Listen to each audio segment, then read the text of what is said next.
तो hello guys, good afternoon, welcome to my new vlog. अभी time हो रहा था दोपहर के लगभग तकरीबन 12:15 बजे का। तो सुबह वहाँ से तकरीबन लगभग उस मामा के ढाबे पे डीडवाना से 5-6 किलोमीटर पहले रुके थे। तो वहाँ पे रात लगभग सुबह 4 बजे आके रुके थे। वहाँ सुबह 9-9:30 बजे उठे थे। फिर यार डीडवाना बाईपास में आ गए थे 10 बजे। उस टाइम वो जो अपना लेफ्ट एक्सल का जो आर्म का नट टूटा हुआ, उसकी वजह से लेफ्ट एक्सल को ऊपर रखना पड़ रहा है। तो वो आर्म का नट यहाँ पे पूछा था तो मिल गया था, और मिस्त्री भी मिल गए थे। तो यहाँ से आर्म का नट भी लगवा लिया था। लगभग तकरीबन 10 बजे आए थे। नट थोड़ा निकालने में मशक्कत हुई थी, वो काफ़ी पुराना नट था तो टूट गया था। और 2 नट आते, दूसरा नट भी क्रैक था, तो साथ में तो वो भी लगा दिया। वो क्रैक है तो थोड़े दिन में उसको भी लेफ्ट एक्सल हो गया है कि ज़्यादातर गड्ढे वगैरह होते हैं, वहाँ झटके ज़्यादा लगते हैं तो नट टूटने के चांस ज़्यादा रहते हैं। तो वो भी नट क्रैक था तो वो भी कहीं टूट सकता था। तो दोनों नट चेंज करवा लिए थे और अभी बस यहाँ से निकल रहे फिलहाल चेंज करवा के। तो यहीं पर रुके डीडवाना बाईपास में, और वो वाला रास्ता सालासर जाता है सीधा। यहाँ से लाडनू होके भी जाता है, पर ये डायरेक्ट जाता है 15-20 किलोमीटर कम पड़ते हैं। और अपन उस साइड से आए थे, यहाँ पे तो गाड़ी घुमा के रखा था। चौराहे से इस साइड में दुकानें थी, तो यही सामने दुकान थी इमरान मोटर गैरेज, जहाँ मिस्त्री थे, और सामने मोटर पार्ट्स की दुकान थी। टायर भी लेफ्ट एक्सल का खोलना पड़ा था, वो भी सामने ही दुकान थी टायर वाली। वहाँ टायर को खोला और वापस टायर लगा के अब इनको पैसा वगैरह दे दिया है। और निकलता है यहाँ से सालासर लगभग होगा 40 किलोमीटर के आसपास। और यहाँ पे देख रहे ऐसे एक्सल की मैं आपको बताता हूँ, नट ये वाले नट लगाए थे। पहले भी आपको 1-2 बार बताए थे, पर अभी और बता देते हैं कि ये वाले नट देख रहे, ये वाला ये नट नए लगाए थे। तो अभी जस्ट ट्रायल के लिए लिफ्ट एक्सल भी नीचे कर दिया है, क्योंकि गर्मी का टाइम है। दिन में ऐसे ही बिना मतलब टायर गर्म होंगे, क्योंकि आगे वाले टायर को ज़्यादा जोर पड़ता है कि पूरा इतने का गाड़ी का लंबाई इस पूरे का वजन आगे वाले टायर पे आता है। क्योंकि पीछे तो वैसे डबल टायर है तो कोई दिक्कत नहीं है, आगे सिंगल टायर है तो उसको थोड़ा हेवी लोड पड़ता है। उसकी वजह से डीडवाना से लेफ्ट एक्सल वाला काम करवा के और थोड़ा ही आगे आए थे सालासर रोड पे। तो यहीं सामने की साइड में था होटल, तो यहाँ रुके खाना खाने के लिए। खाने का टाइम भी हो गया, फिर आगे लाइट ज़्यादा हो जाएगा और पता नहीं जो रोड पे वन ज़्यादा हाईवे नहीं है, तो आगे कहाँ पे होटल होगा। तो इन गाड़ियों के उस साइड में होटल थी, तो वहाँ पे खाना खा लिया है। और बाकी ये भी सालासर तक नेशनल हाईवे ही है, बड़ा रोड है। और सालासर के बाद में तो आगे वो हिसार वाला 4 लाइन हाईवे आ जाएगा। और अभी तक यहाँ उस साइड में ही रुके, इस साइड में भी जगह कम था, पर अपन रुके थे तभी इस साइड में गाड़ियाँ खड़ी थी 2-3। तो सामने की साइड में भी होटल वालों की जगह था, तो इस साइड में गाड़ी खड़ा करके और खाना खा लिया। माल देख रहे हो धीरे धीरे और बैठ रहा है, वो अभी पाइप दिख रहा है पूरा। और साइड में माल पूरा बॉडी लेवल आ गया, वो थोड़ा थोड़ा वहाँ बीच में थोड़ा बॉडी से ऊपर दिख रहा है, बाकी पूरा माल बॉडी लेवल ही आ गया है। दिन के तकरीबन 2 बजे का टाइम और यहाँ सालासर पहुँच गए हैं। तो सालासर या मंदिर से लगभग 700-800 मीटर पहले ही बाईपास है, तो अंदर जाने के लिए नो एंट्री है। तो यहाँ अपन बाईपास का यूज़ करते डेली। यहाँ से तकरीबन 4-5 किलोमीटर होगा वो 4 लाइन हाईवे शुरू होता है यहाँ सालासर से, वही। तो यहाँ से सीधा अंदर जाने का रास्ता, और गाड़ी अपन ने वहीं पे खड़ा कर दिया है पीछे ये बाईपास के पास में ही। वहाँ से भी उधर से उस साइड से भी बाइक का पास घूम के आता है, और फिर यहाँ से सीधा रास्ता अंदर की तरफ जाता है। और अपने को यहाँ से लेफ़्ट लेना है सीधा, क्यों बड़ी गाड़ियों के लिए नो एंट्री है। वो देख रहे पुलिस का बोर्ड भी लगा हुआ है, भारी वाहन प्रवेश निषेध। तो सीधा भारी वाहन प्रवेश निषेध है। यहाँ से इतना ही है कि 700 या 800 मीटर होगा मंदिर ज़्यादा से ज़्यादा। तो देखेंगे कोई ऑटो रिक्शा मिलेगा तो, नहीं तो 700-800 मीटर पैदल भी ज़्यादा से ज़्यादा 5-10 मिनट लगेंगे। वहाँ गाड़ी खड़ा किया था, वहाँ से मंदिर तकरीबन 700-800 मीटर ही था। तो वहाँ से रिक्शा मिल गया था, बस रिक्शा सीधा मंदिर से 100 मीटर पीछे छोड़ दिया था। और मंदिर में आते ही सीधे मंदिर के अंदर दर्शन करने के लिए चले गए थे। तो मंदिर के अंदर अलाउ नहीं है, फ़ोटो वगैरह खींचने नहीं देते, इसलिए बस अंदर व्लॉग नहीं बनाया। बस अब बाहर आए, अपन ने भी 1-2 फ़ोटो यहीं बाहर ही खींचे है। बाकी मंदिर के अंदर तो अलाउ नहीं है, कैमरा बाहर तो मना है। तो आपको बस मेन गेट का सिर्फ नज़ारा दिखा सकते हैं। देख रहे हो प्रवेश द्वार श्री बालाजी मंदिर सालासर धाम। और ये बाहर भी लोगों की भीड़ देख रहे हैं, सारे लोग वो फ़ोटो खिंचवाने के लिए खड़े हैं। और बाकी मंदिर के अंदर भी काफ़ी भीड़ है, ऐसे नहीं है कि ऑक्सीजन के टाइम में कम भीड़ वाला कोई चीज़ नहीं है। बाहर भी आप भीड़ चेक कर सकते हो। और व्हीकल यहाँ 2 व्हीलर 4 व्हीलर वाले कुछ भी लेके आओ, यहाँ से 100-150 मीटर पीछे पार्किंग करवा देते हैं। और बाकी यहाँ आसपास सारी दुकानें वगैरह। मेन मुख्य मंदिर का मेन गेट यही है, बस यहाँ से एंट्री होती है गेट के अंदर। बाकी अंदर तो अलग नहीं, अलग अलग जगह जगह पे गार्ड खड़े हैं, फ़ोटो वीडियो कुछ बनाने नहीं देते हैं। वहाँ मंदिर में दर्शन करके और वापस आ गए थे गाड़ी के पास में। वहाँ से गाड़ी खड़ा था, वहाँ उसके बाद में लगभग 4 या 5 किलोमीटर बाद में ये सालासर वाला 4 लाइन हाईवे आ गया।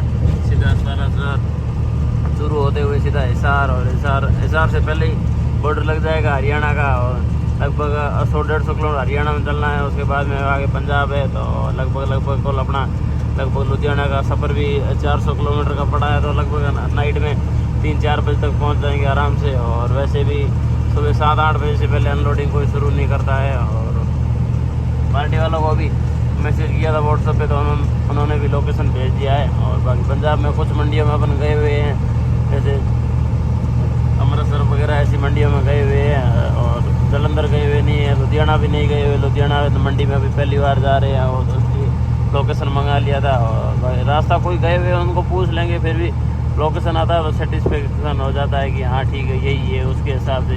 बाकी पहले जिस टाइम लोकेशन नहीं था उस टाइम पता नहीं ड्राइवर किस हिसाब से गाड़ी चलाते थे। आज के टाइम में जो लगभग ड्राइवर है उसकी सभी की गारंटी नहीं दे सकता।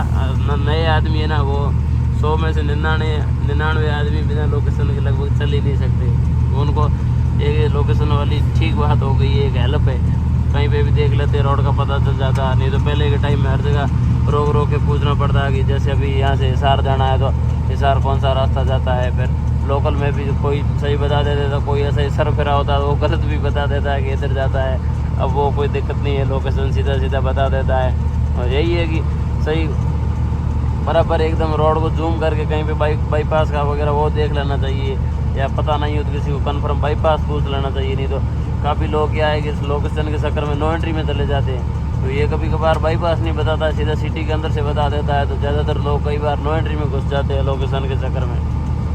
चूरू पार करके और चूरू और सादुलपुर के बीच में रुके थे। यहाँ एक राजस्थानी होटल आया था, न्यू बालाजी होटल। तो सिंदरी वहाँ अपने बाड़मेर साइड के ये होटल, यहाँ रुके चाय पीने के लिए। पापा रुके शाम के टाइम में और अभी चाय पी लिया। अब वापस बस रवाना हो रहे, 6 बजे का टाइम है। और यहाँ से राजस्थान और हरियाणा का बॉर्डर भी लगभग 50 किलोमीटर दूर है।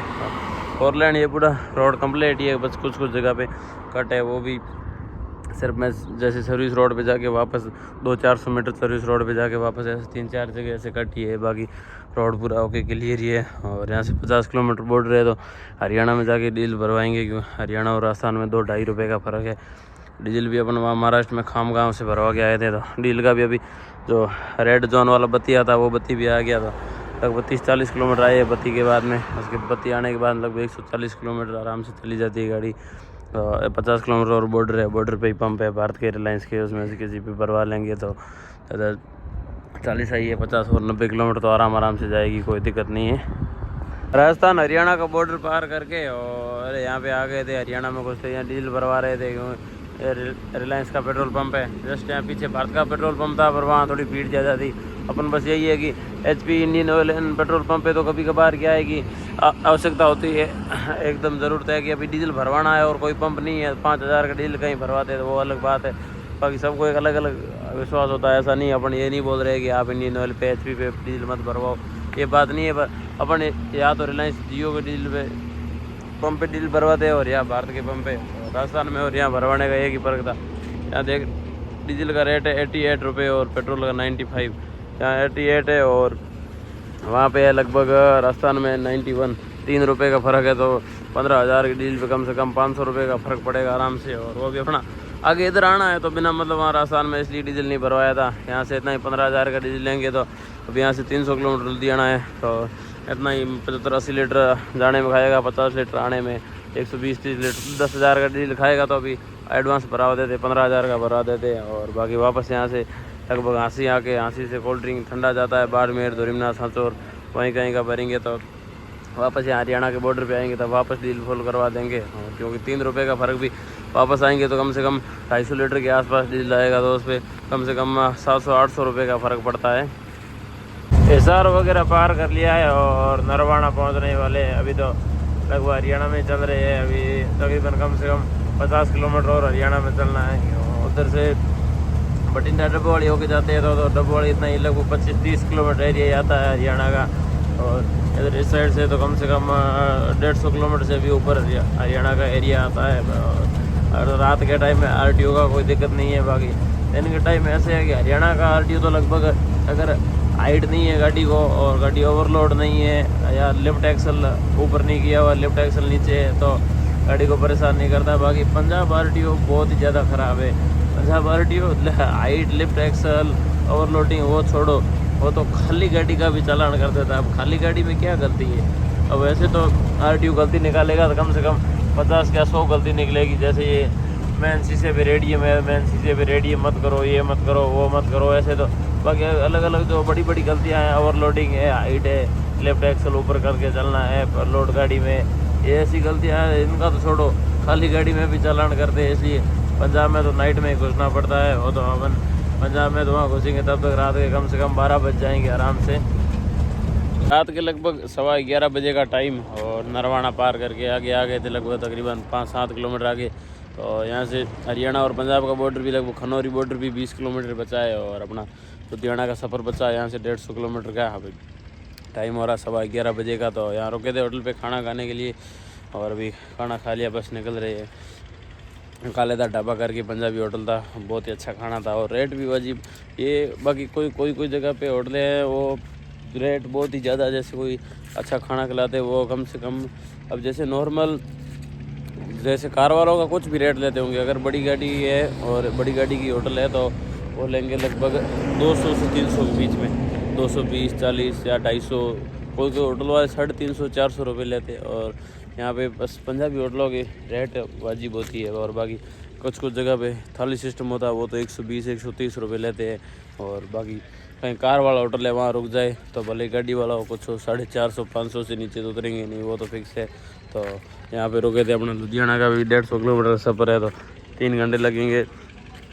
और अभी 11:15 का टाइम है, तो 3 घंटे माने तो लगभग 2:15 बजे तक पहुँच जाएंगे। 40-45 मिनट एक्स्ट्रा माने तो अभी 3 बजे तक लगभग पहुँच जाएंगे। और संगरूर तक तो ये जस्ट 4 लाइन ही है, और संगरूर से आगे फिर वो नेशनल हाईवे ही है लुधियाना जाने के लिए। और यही होटल था कालेदा ढाबा पंजाबी होटल, यहाँ पे रुके हुए थे। ग्राउंड भी देख रहे हो मस्त एकदम, जो पेट्रोल पंप पे ईंटें यूज़ होती है वो ईंटों का एकदम मस्त ग्राउंड है। और सामने की साइड में भी कुछ खाने की क्वालिटी होती है, इसलिए सामने की साइड गाड़ियाँ रोक के आते हैं लोग, नहीं तो होटलें तो और भी बहुत है। और बहुत ही बड़ा ग्राउंड है, पूरा ग्राउंड देख रहे हैं, बस पूरा ग्राउंड ईंटों का। अब रुके थे उस टाइम तो काफ़ी भीड़ था, इसलिए अपने यहाँ गाड़ी पीछे खड़ा किया था। और अभी तो सारी गाड़ियाँ लगभग निकल गई है।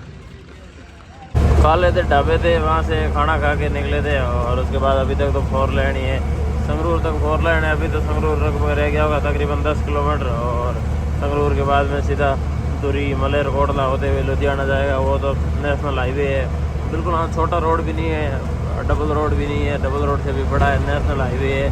बट यही है कि 4 लाइन नहीं है, ये संगरूर तक 4 लाइन है। संगरूर के बाद में 4 लाइन उधर बरनाला साइड में चला जाता है। और अपने को इधर लुधियाना साइड जाना है तो लुधियाना साइड में 4 लाइन नहीं है। अभी 10 किलोमीटर बचा है 4 लाइन। वैसे भी अभी नाइट के टाइम में और हाईवे पे भी इतना ज़्यादा ट्रैफिक नहीं है, तो कोई दिक्कत नहीं है। दिन में भी ट्रैफिक कम ही रहता है, बट नाइट में तो अभी बहुत ज़्यादा कम होगा ट्रैफिक। संगरूर से मलेरकोटला तक तो लगभग 40 किलोमीटर रोड सिंगल ही था,